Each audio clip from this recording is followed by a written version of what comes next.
dia após dia, nós somos tentados a sentir raiva,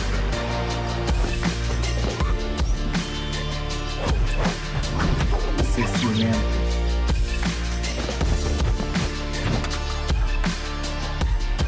a ser preguiçosos,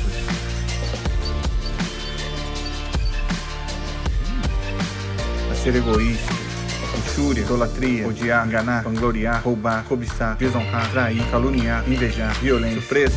Mas aí chega um momento em que nós temos que dizer: hoje não, Satanás.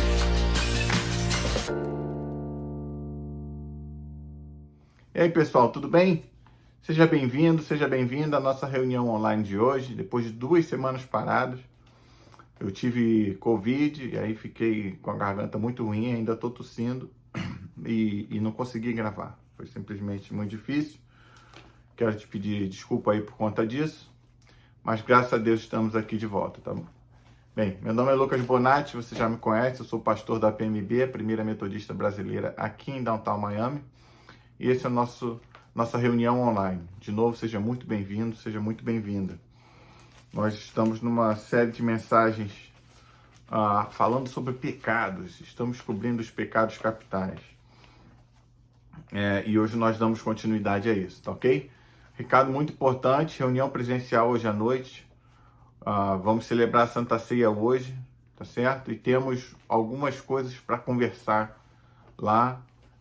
Então, por favor, cheguem 5 horas em ponto para a gente começar o culto efetivamente às 5h30 e terminar às 6h30, tá bom? O objetivo é 6h30, todo mundo fora do prédio, tá certo?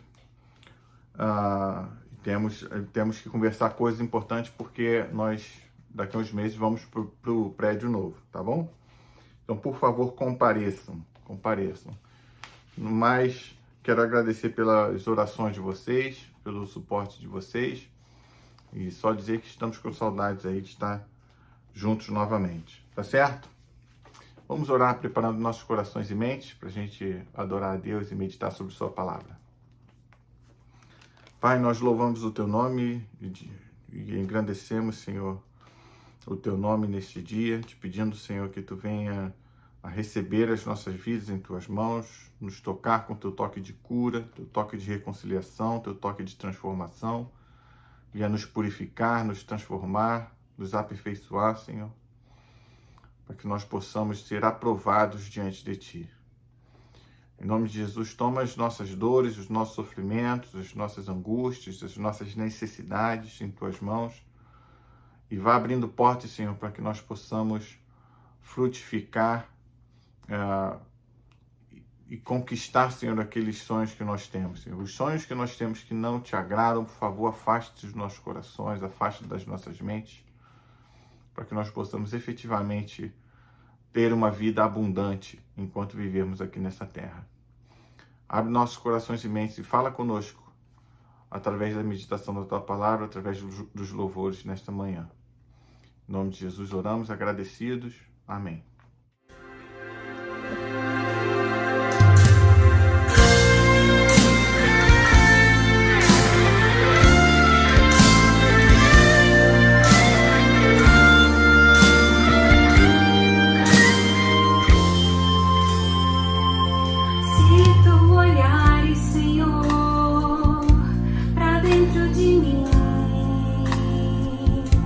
Nada encontrará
E aí, pessoal, vamos que vamos. Hora do sermão, aquele momento gostoso que nós meditamos na palavra de Deus juntos e que somos desafiados, né, a sermos transformados pela palavra de Deus, obviamente.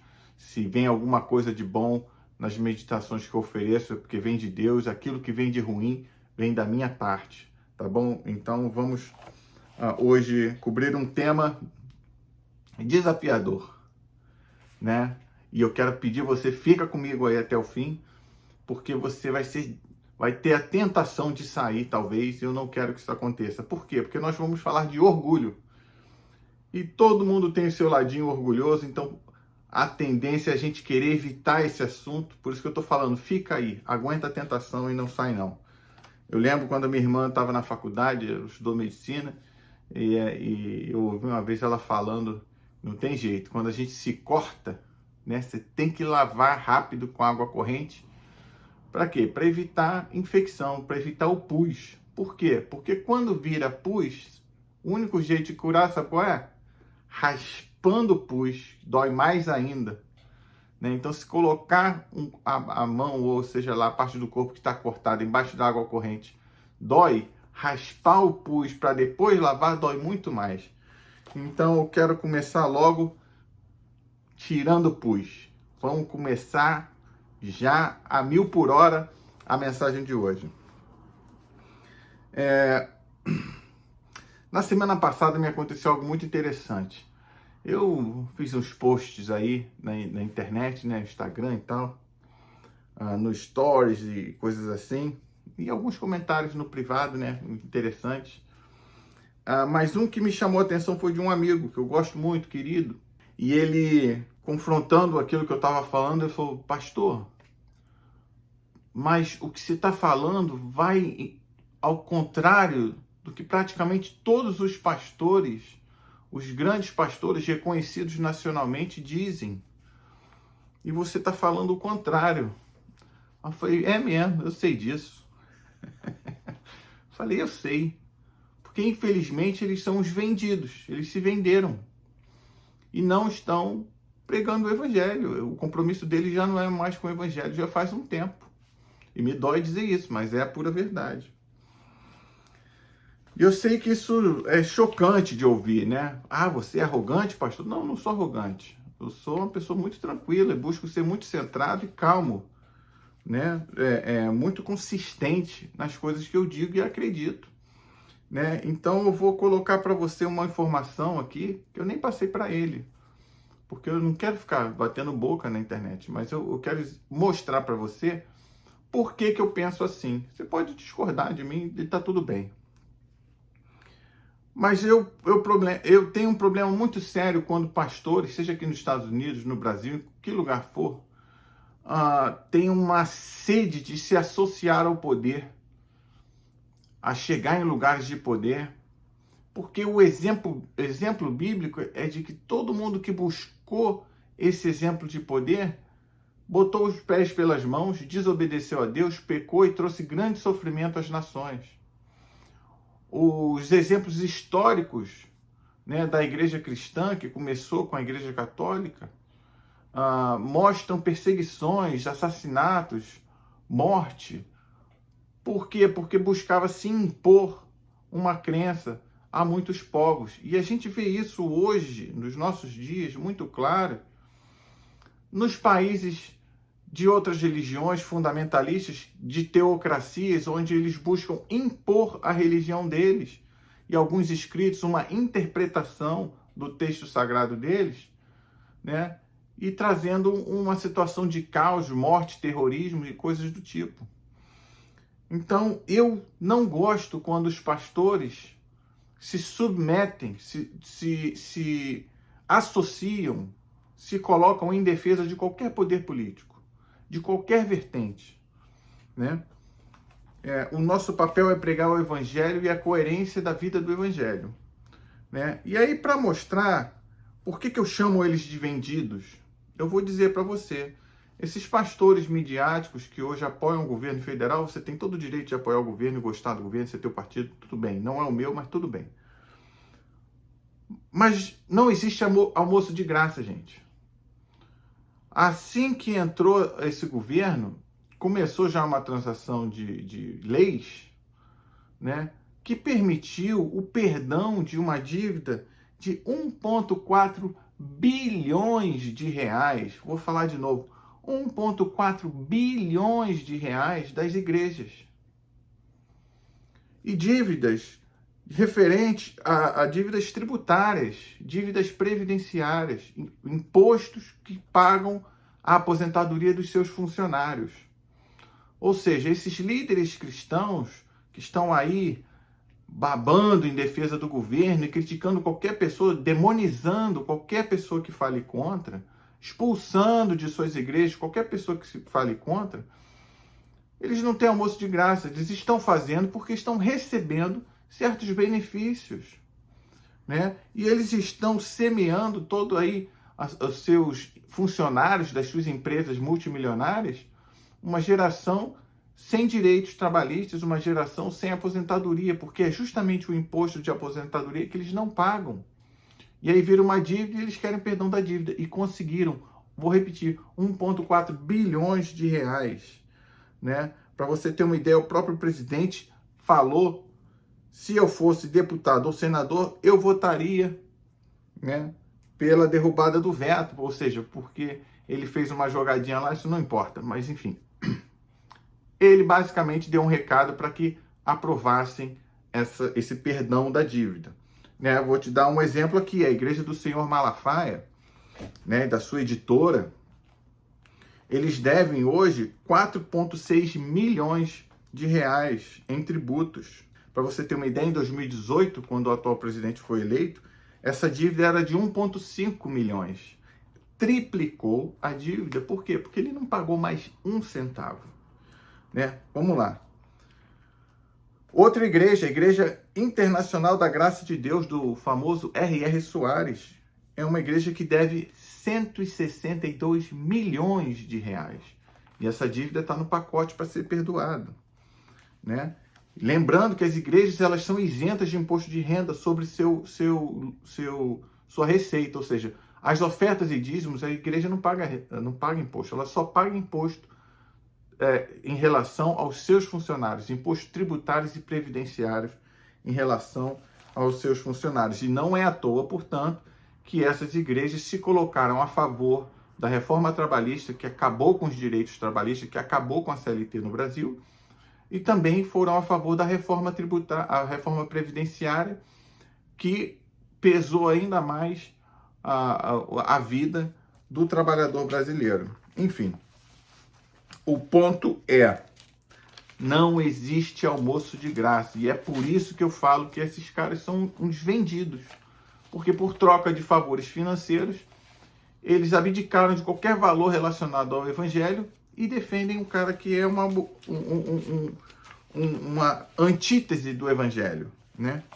Enfim, o fato é que todos os pastores e pastoras que se levantam contra esse movimento de associação da igreja ao poder político, eles têm sido perseguidos, eles têm sido expulsos, eles têm sofrido punições disciplinares dentro das denominações, eles têm sido suspendidos, retirados da liderança de igrejas importantes. Né? Então, o resultado prático é que hoje muitas igrejas que começaram a associar esse poder defendem armas, defendem que bandido bom é bandido morto, né? E muitos outros absurdos.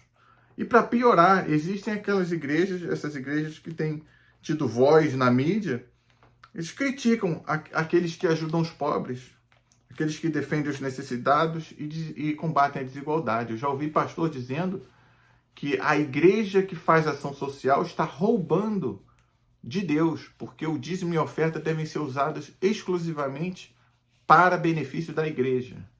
Para você ter uma ideia de como isso está estranho. Então eu tenho que levantar minha voz para dizer que eles são um bando de vendidos, que pregam qualquer coisa menos o evangelho. E não me dá prazer falar isso não, tá?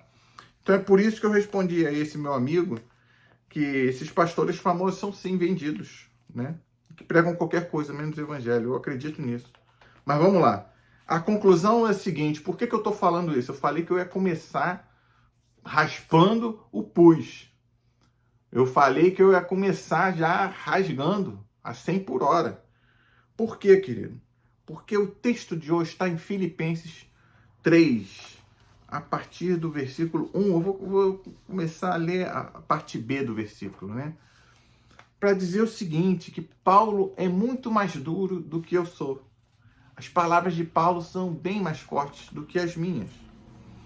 Então, eu fico muito tranquilo quando eu falo as coisas que eu falo.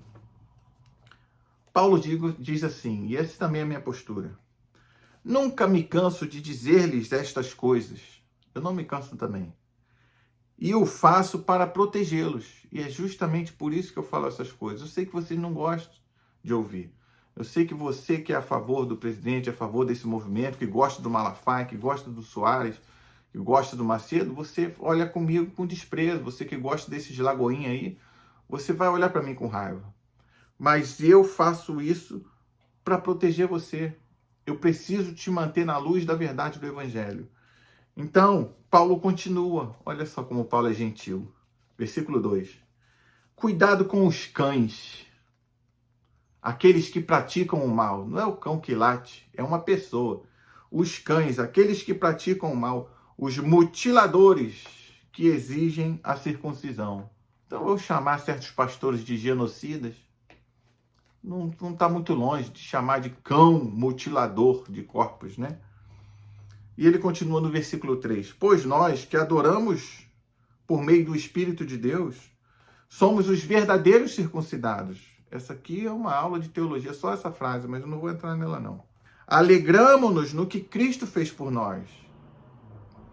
Não colocamos nenhuma confiança nos esforços humanos, ainda que se outros pensam ter motivos para confiar nos próprios esforços. Eu teria ainda mais.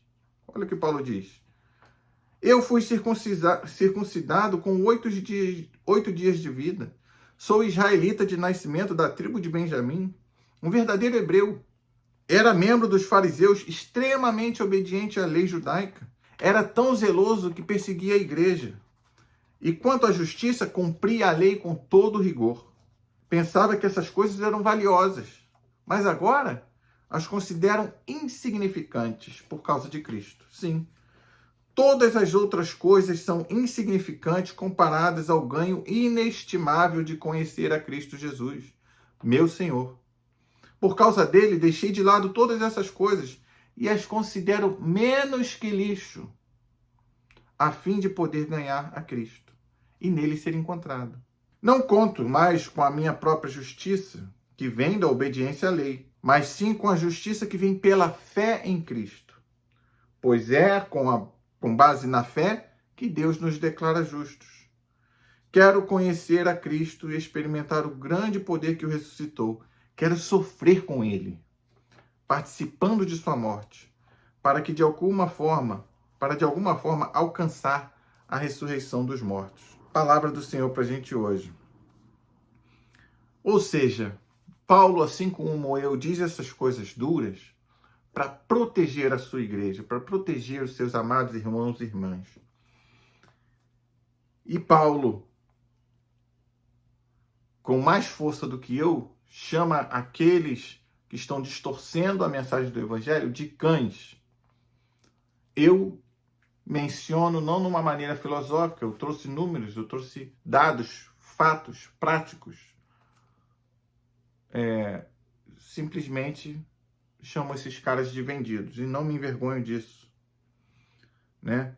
Por quê? Porque esses caras que o Paulo está reclamando, chamando de cães, eles eram aqueles crentes messiânicos, judeus que acreditavam em Jesus, mas que queriam obrigar todo convertido, especialmente os gentios, a cumprir a lei judaica, a guardar o sábado, a se circuncidar, a fazer várias coisas. Eles eram controladores, eles eram fiscais da circuncisão, como eu estou brincando aqui, né? E esse me faz referência à pessoa que frequenta igreja, que ficou tão religiosa e se esqueceu de certas coisas básicas do Evangelho, que são as pessoas que dizem que crente não pode ficar deprimido, que crente doente está doente porque é castigo de Deus, que crente não pode ouvir rock ou heavy metal, que crente não pode ser de esquerda, que crente não pode ter problemas na vida. Crente, que está bem com Deus, só tem vitória. É o crente controlador, é o fiscal da circuncisão. É o mesmo tipo de pessoa. É o mesmo tipo de pessoa. E eu pego leve com eles, eu não chamo eles de cão, eu só chamo de vendidos, que não pregam o evangelho. O tema de hoje, a gente está falando de orgulho, né?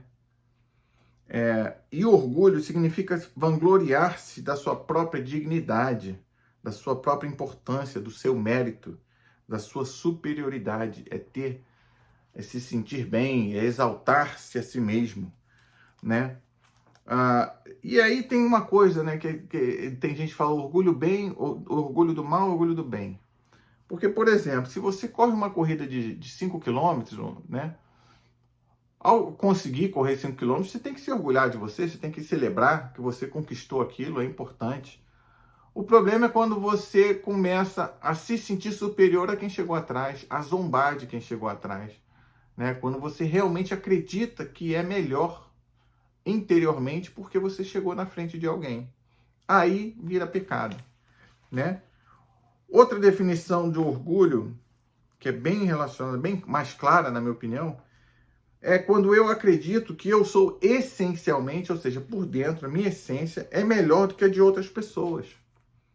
É quando eu falho em reconhecer e me alegrar com o sucesso de outras pessoas, sucesso que eu não tive. É quando eu me admiro excessivamente, é quando eu diminuo o outro. Isso é um pecado terrível, a gente fala muito disso, né? Então o texto de hoje ele é muito interessante, porque é justamente no capítulo 3 de Filipenses que a gente tem algum teor teológico, alguma doutrina, algum ensinamento, né? A carta, ela segue um padrão de carta, ela não tem muito ensinamento. A carta, como é que você escreve uma carta? Você dá uma saudação, oi, tudo bem, aqui é fulano, tal, tô te escrevendo por causa disso, ou seja, o objetivo, por que eu tô te escrevendo essa carta? É por causa disso. Aconteceu isso, aí você descreve a situação, como é que tá, tal, e aí você vai para o assunto principal, o que você realmente quer com aquela carta. Às vezes tem um assunto secundário, você se despede e acabou. Uma mensagem, uma carta completa é assim.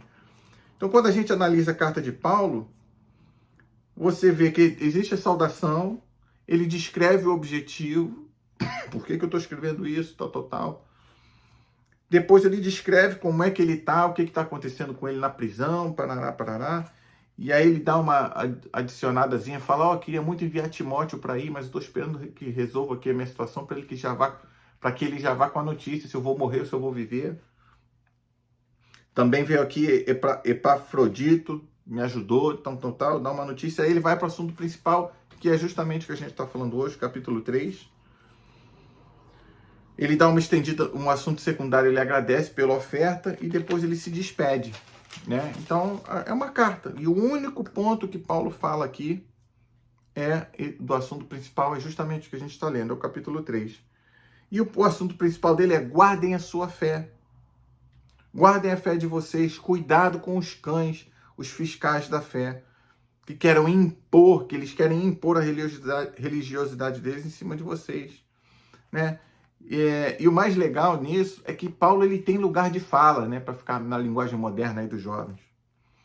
Por quê? Porque Paulo tinha sido fariseu. Então Paulo basicamente está falando, eu fui como eles, eu já fui perseguidor da igreja, né? Então ele fala, eu era um cidadão de bem, eu sei do que eu estou falando. Vendo no versículo 5, ele começa a dizer, eu sou israelita de nascimento, da tribo de Benjamim, eu fui circuncidado com 8 dias de vida, eu sou um verdadeiro hebreu, né? Quando eu leio eu sou um verdadeiro hebreu, eu imediatamente lembrei de algumas coisas que infelizmente a gente vê, gente, eu tenho que falar, né? Que eu sou brasileiro de verdade, eu amo o meu país, esse discurso. Aí fala assim, você não gosta do jeito que tá, vai para Cuba. Né? Antes de eu nascer falavam, Brasil, ame-o ou deixe-o. Essa mesma mentalidade, sabe? Então, de zelo burro, é um zelo idiota, é um orgulho, porque você se sente na sua identidade superior ao outro. É como se o Brasil fosse mais Brasil para uns do que para outros. Que uns tivessem mais direito como brasileiros do que outros. Só porque ele vota em um ou em outro. Isso é uma idiotice, desculpa falar assim com essa franqueza, né? Então, Paulo está falando isso. Eu era um verdadeiro hebreu, zeloso, cheguei a perseguir e matar crianças, mães, pais, por causa da fé. Eu cumpri a lei com todo rigor, né? E aqui eu lembrei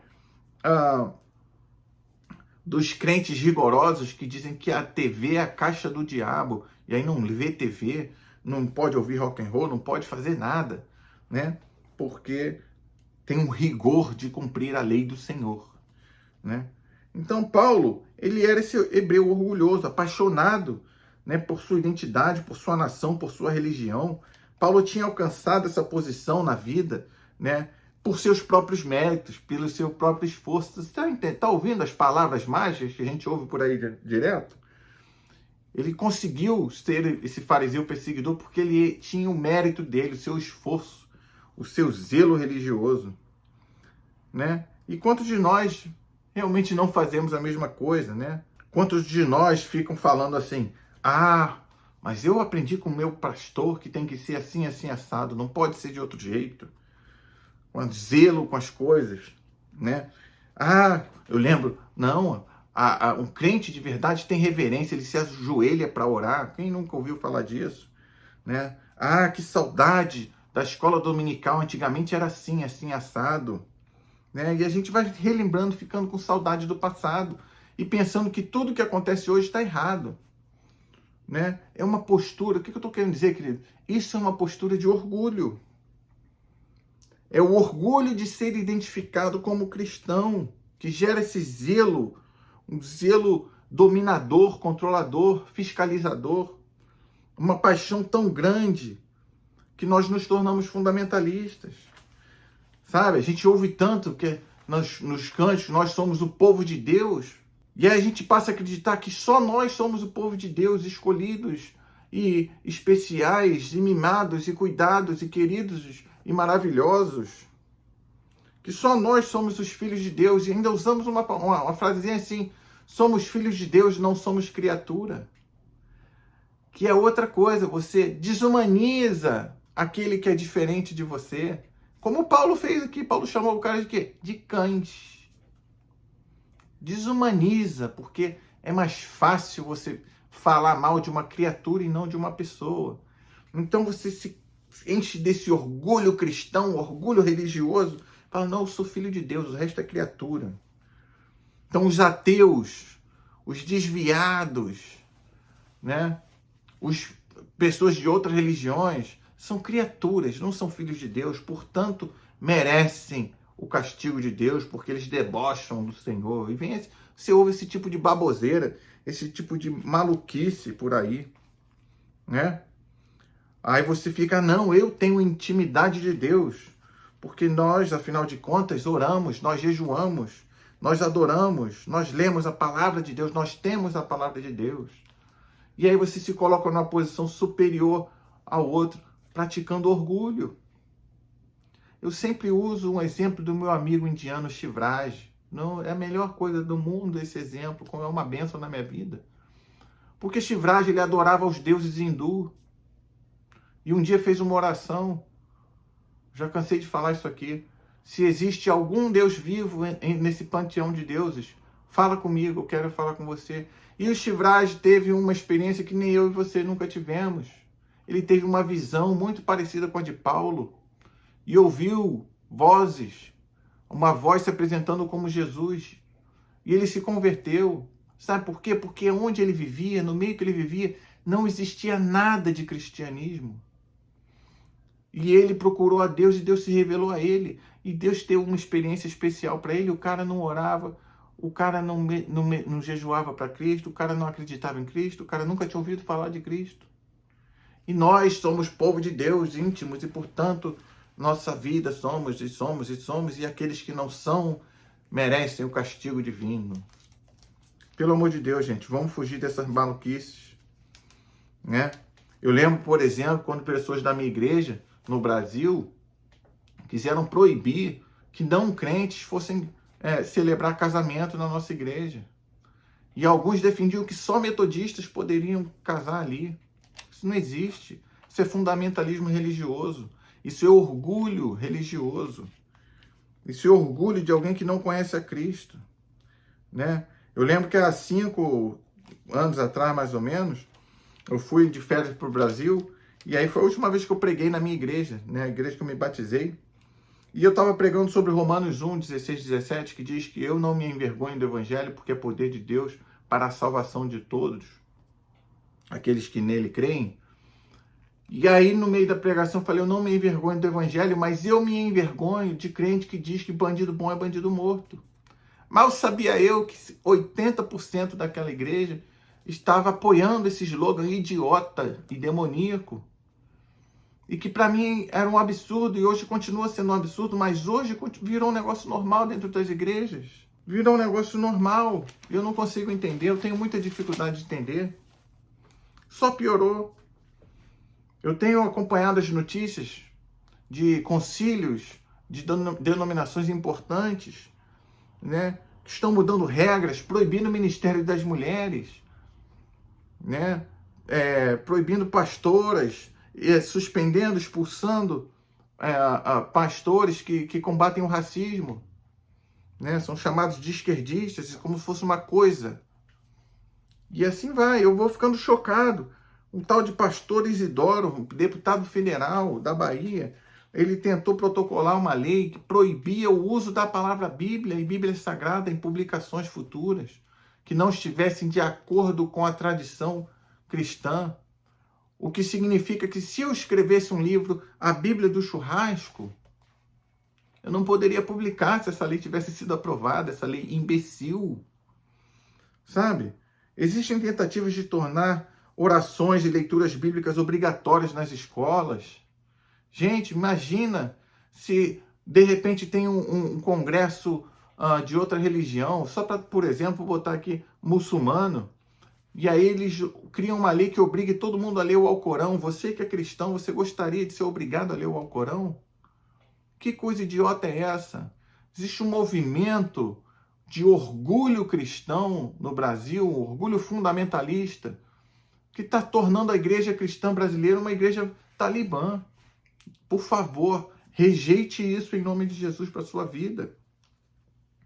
Sabe, eu não vou nem entrar em outras questões que eu queria aqui, porque vai passando o tempo, eu não quero passar muito do tempo. Mas pensa, usa a cabeça junto comigo. Porque eu estou falando essas coisas aqui, queridos, se você está me ouvindo até agora, eu estou falando essas coisas aqui para proteger você, para proteger teu coração, tua fé. Porque eu tenho conhecido pessoas que estão perdendo a sua fé por conta dos absurdos que estão acontecendo. E todo aquele que levanta a voz contra os absurdos tem sido perseguido e massacrado. Eu dou graças a Deus de estar na igreja que eu estou, de pertencer à Metodista Unida, que me dá liberdade de pensar diferente de qualquer pessoa dentro da denominação e jamais vou ser punido por conta disso. O brasileiro está mergulhando no orgulho espiritual, uma doença, um problema muito sério. Eu até, para aliviar o ambiente, eu vou colocar um videozinho aqui no pastor Rodrigo Bibo, que eu achei muito didático, muito bom, e eu quero que você dê uma olhada, 2 minutinhos só. Dá uma olhadinha aí. Termos um presidente crente não torna a nossa nação crente e nem atrai as bênçãos de Deus para a nossa nação. A influência cristã é boa, mas não é uma dominação cristã. Porque quando nós entregamos ao Estado a missão que pertence à igreja, a gente perde a relevância. E a gente não pode esperar que o Estado obrigue as pessoas a terem um comportamento cristão, por melhor que eu ache que seja o comportamento cristão. Fora que não podemos cobrar por meio de leis aquilo que só pelo Espírito Santo podemos obedecer. Como, por exemplo, algumas leis absurdas que a gente fica sabendo por aí. Agora é obrigatório ler a Bíblia nas escolas públicas. Pensa aquela criança lendo Crônicas, ela vai odiar a Bíblia, porque ela é obrigada. Não é poder do Estado regular o que as pessoas fazem com a Bíblia. Não, porque tu viu o vídeo do Porta dos Fundos que falou que Jesus Nem vi. Eles podem falar o que eles quiserem de Jesus. Eu conheço Jesus da Bíblia. E sabe o que é? Eu vou lutar até o fim para eles terem o direito de fazerem o que quiserem com a Bíblia e com Jesus da forma que eles interessam. E se eu ficar cerceando a liberdade deles, uma hora essa roda gira. E daqui a pouco eu não vou poder falar de Jesus da forma correta conforme as Escrituras. O que me chateia é o meu pecado que eu não consigo vencer muitas vezes. É a igreja se vender para partidos políticos. É púlpito virar palanque. É Jesus virar cabo eleitoral. É essa mistura desenfreada de igreja e Estado que não é saudável, porque já não é mais uma influência, é um domínio. O mais bonito desse ensinamento de Paulo, na carta aos Filipenses, é que ele reconhece que ele era orgulhoso, ele tinha orgulho de ser um hebreu, fariseu, zeloso, mas que tudo isso produziu morte e perseguição. Então ele confessa que pensava que essas coisas eram valiosas, mas agora as considero insignificantes por causa de Cristo. Porque ele entende que não é o mérito dele por orar tantas vezes por dia, por se ajoelhar ou por jejuar. Não é o mérito dele de fazer coisas que trazem a um relacionamento com Deus. O mérito é de Cristo, porque foi ele quem morreu na cruz e ressuscitou 3 dias depois. O mérito é de Cristo, que largou o lugar do paraíso de divindade e se tornou homem. Ele conquistou o nosso lugar especial na história. Nós não temos mérito nenhum. Nós somos alcançados por uma graça imerecida. E é bonito ver Paulo reconhecendo isso, porque ele fala, eu era orgulhoso, eu era um hebreu verdadeiro. Não era como o resto. Eu era zeloso, mas isso tudo agora vale menos do que lixo para mim. Porque hoje, transformado por Cristo, eu adoro em espírito. Eu adoro através do Espírito de Deus. Eu adoro por causa do Espírito de Deus. E é isso que importa. O resto vale menos que lixo. O zelo e o orgulho religioso valem menos do que lixo. E é por isso que Paulo escreve, dando testemunho no início da carta. Se você ler o capítulo 1 e 2, você vai ver que ele está agradecendo, porque ele estava preso, na dúvida se ia morrer ou viver. Mas ele estava feliz, porque ali ele estava pregando o evangelho para os guardas, animando a fé de quem já estava ali antes dele, e as coisas estavam funcionando, ele estava vendo frutos de vida naquele lugar, ao anunciar Jesus. E ele escreve, portanto, morrer é lucro. Mas se eu continuar vivo, eu vou ter ainda mais oportunidades para continuar produzindo frutos para Cristo. Eu vou continuar anunciando o reino, né? E aí ele diz uma coisa que é o que eu quero colocar aqui para vocês, que eu estou terminando. Ele diz, o mais importante é que vocês vivam em sua comunidade de maneira digna das boas novas de Cristo, ou seja, em consonância com o Evangelho de Cristo. E no Evangelho de Cristo não existe a possibilidade de se defender que bandido bom é bandido morto, meu querido e minha querida. Sinto muito. Você pode gostar desse político, você pode votar nele, o problema é só seu. Nunca, jamais, porém, você pode tentar, de alguma maneira, usar o texto sagrado para justificar a sua posição. Sua posição é sua posição. Todo direito de ter a sua posição. Jamais, em tempo algum. Porém, você pode usar o texto bíblico para justificar o seu apoio a esse energúmeno que está na presidência da República. Com todo respeito e carinho que eu posso ter por você. Eu falo isso para proteger vocês, para proteger a sua fé. Porque a verdade é que o mundo está cada vez mais se afastando da Igreja de Cristo, porque a Igreja de Cristo, lá como aqui nos Estados Unidos, tem oferecido testemunhos horrorosos de intolerância, de orgulho religioso e de ódio ao diferente. Portanto, querido, a minha oração é que você adore a Deus por meio de Cristo e não por meio das suas forças, dos seus gostos, das suas preferências religiosas. A minha oração, a minha esperança é que nós todos venhamos a rejeitar o pecado do orgulho e nós venhamos a aceitar o chamado de Cristo para todos nós, porque o chamado é para que nós sejamos servos e servas de Deus e das pessoas. Que nós sejamos propagadores e propagadoras do Evangelho.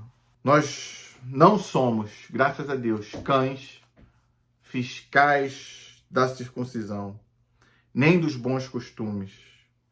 Nós somos, segundo o texto bíblico, embaixadores do ministério da reconciliação. Da reconciliação. Então a gente, quando traça uma linha falando daqui não pode passar, é só para deixar claro onde está o erro, mas a mão está sempre estendida para puxar para cá. Sempre estendida para puxar para cá. Então esses pastores vendidos que eu falei tanto aqui, eles têm sempre a oportunidade de se arrepender e voltar para o caminho do Evangelho. A minha oração é que eles façam isso. A minha oração é que nós façamos isso. Porque eu continuo não me envergonhando do Evangelho. Porque o Evangelho são as boas novas de salvação para todos aqueles que creem que Jesus Cristo é Filho de Deus e Senhor. Eu te ofereço essa meditação com todo carinho e amor em nome de Jesus. Deus te abençoe, tenha uma boa semana e até semana que vem.